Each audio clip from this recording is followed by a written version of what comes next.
Welcome back again to Joe Stunner Boxing. I hope you're doing well. I've just watched the ALEN BABIC David Spilmont fight. Quite a surprising fight. It was an 8-rounder. Babic won in the 6th round on a count-out. But who would have predicted that David Spilmont of France, 30 years old, who would have predicted he would have given Babic this tough a fight? I'd never heard of Spilmont.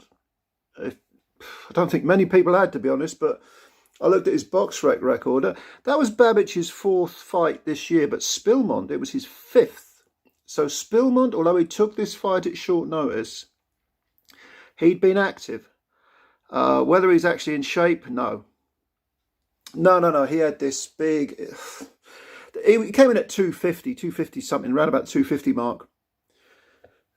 He was jiggling around the midriff. I mean, in slow motion, it was jelly belly stuff. You know, you could see the waves. He was 2 stone overweight, probably. Both him and Babic were really bridger weights, or in the case of Babic, you could argue he might even be a cruiser. But a very interesting fight. Babic, I think, had COVID-19 a couple of weeks ago or a month ago. In my experience, the people I know who've had COVID, some of them barely know they've got it. The ones that have had the jab normally don't know they've got it, and they'll come, they're just fine after a few days, they're fine. No lasting effects. Other people, they suffer badly from it. Those are just the people I know. But Babic did appear to be rather flat in the 1st round. He came out aggressively, because he only knows one way to fight. He came out putting the heat on, putting the pressure on, but there didn't seem to be that sort of, dare I say it, savage spark. That's his nickname, and he usually lives up to it. He seemed a little bit lacking in energy, maybe. I don't know. But either way, Spilmont survived the usual Babic rushes. Again, he only knows one way to fight, Babic. And Spilmont saw out the round without a great deal of problem. In the 2nd round, things got very interesting because, again, Babic coming forward, pressure, all the usual stuff. Got Spilmont on the ropes again, and this time flailing away, and Spilmont fired back and landed a very, very hard left hook to Babic's side of his head, around here, I think. Or was it on the jaw? I can't remember. But it was to the side of the head, and Babic seemed to momentarily sag, did a half pirouette, fell into the ropes, turned around quickly to face Spilmont, who landed more punches, and for just a couple of seconds it looked like Babic was in some serious trouble. Fortunately, it was towards the end of the 2nd round.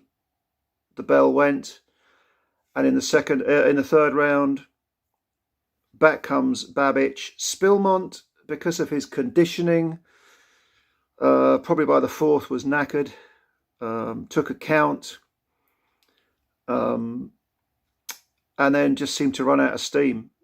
Nothing wrong with his boxing skills. I mean, he's a low-level guy, or lower-level guy, maybe a domestic-level fighter. He fought for the domestic, the French heavyweight title earlier in the year, and lost to a guy who he'd previously fought, a guy called Nicolas Wamba. He'd previously been stopped in 6 by Wamba in, I think, 2020, but this time he went the 10-round distance and lost for the French heavyweight title. Wamba, that rings a bell. Nicolas Wamba, I wonder if he's related to Anaclet Wamba, who I think was WBC cruiserweight champion back in the day. African fellow who lived in France. They may be related, I don't know offhand. But the fact that he did the 10 rounds with an undefeated fellow Frenchman, he'd also scored a win over another undefeated fighter whose name I can't remember. I looked up on BoxRec, but the guy was 3-0, and David beat him on points. And in his previous fight, he had a majority draw with another guy who was, I think, 13-2-1. So he has some ability, this David Spilmont, even though I never heard of him. It's easy to be wise after the event, of course. A lot of people thought this is a one-rounder for Babic, or over inside 3. But no, if Spilmont had been in shape and had been given a proper camp, no doubt he would have, well, he would almost certainly have lasted the distance, but he may well have beaten Babic. I don't think that's an exaggeration. He was countering very well, and he was spending a lot of time on the ropes, probably through fatigue, but was countering well and landing some flush punches. Now, okay, he was knackered in the 6th round. Babic got him on the canvas, and the guy, Spilmont, just sat out the count. He just couldn't go on.